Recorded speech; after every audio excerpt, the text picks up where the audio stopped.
Morning সবাইকে। আবার চলে আসলাম নতুন একটা ভিডিওর সঙ্গে। তো আজকে রান্না করব চিংড়ি মাছের মালাইকারি। দেখো আমি চাপড়া চিংড়ি নিয়ে নিয়েছি, এই সাইজের চিংড়ি মাছ দিয়ে মালাইকারি হবে। তো চিংড়ি মাছ ধুয়ে আমি শিরাটা ফেলে নিয়েছি, ওপরে যে একটা শিরা থাকে শিরাটাকে ফেলে নিয়েছি। তো এখানে আমি পোস্ত, চারমগজ আর লঙ্কা বেটে রেখে দিয়েছি। আমি পেঁয়াজ বেটে রেখেছি।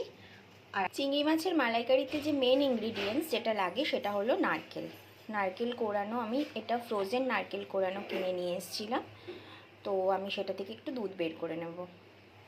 কড়াই আমার গরম হয়ে গেছে, এবার আমি চিংড়ি মাছগুলোকে একটু ভেজে নেব। সামান্য নুন দিয়ে দিয়েছি, এবার একটু ঢাকা দিয়ে দেবো যাতে চিংড়ি মাছগুলো একটু নরম হয়ে যায়। দেখো চিংড়ি মাছটা কতটা জল ছেড়ে দিয়েছে। এবার আমি চিংড়ি মাছটাকে নাবিয়ে নেব। তেল আমার গরম হয়ে গেছে, এবার আমি গোটা গরম মশলা দিয়ে দেবো আর দিয়ে দেবো পেঁয়াজ বাটা দিয়ে দিয়েছি। এবার আমি দিয়ে দেবো একটু আদা রসুন বাটা। আমি 1.5 চামচের মতন আদা রসুন বাটা ব্যবহার করছি। আমি একে একে গুঁড়ো মশলাগুলো দিয়ে দেবো। প্রথমে দেবো আমি 1 চামচ জিরের গুঁড়ো, এবার দেবো 1 চামচ ধনের গুঁড়ো, দেব সামান্য নুন, সামান্য দেব হলুদ গুঁড়ো। লঙ্কার গুঁড়োটা আমি এখন অ্যাড করব না, কারণ আমি মশলাতে লঙ্কার গুঁড়ো অলরেডি ব্যবহার করেছি, মানে কাঁচা লঙ্কা যেহেতু ব্যবহার করেছি তাই জন্য আমি মশলাতে এখন লঙ্কার গুঁড়োটা অ্যাড করব না।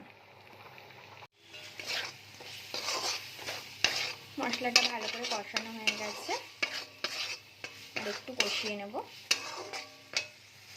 দেখো তেল বেরিয়ে গেছে, এবার আমি পোস্ত, চারমগজ একসাথে লঙ্কা বেটে রেখেছিলাম, কারণ ওই পেস্টটা একটু ঢেলে দিলাম, আর কাজু বাদাম একসাথে পেস্ট বানিয়ে রেখেছিলাম।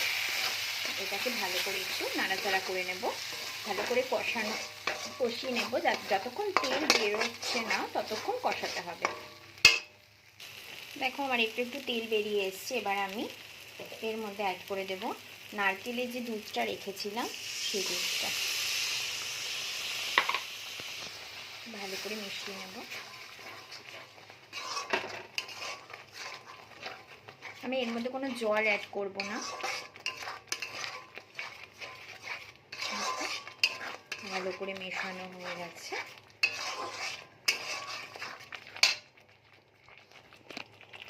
গ্রেভিটার মধ্যে এবার আমি চিংড়ি মাছটা অ্যাড করে দিলাম।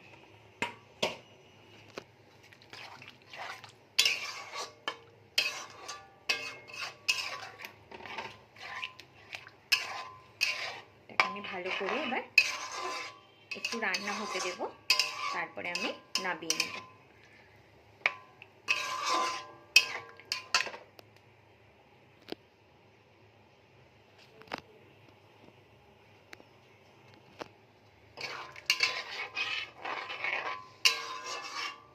একটু ঢাকা দিয়ে দেব।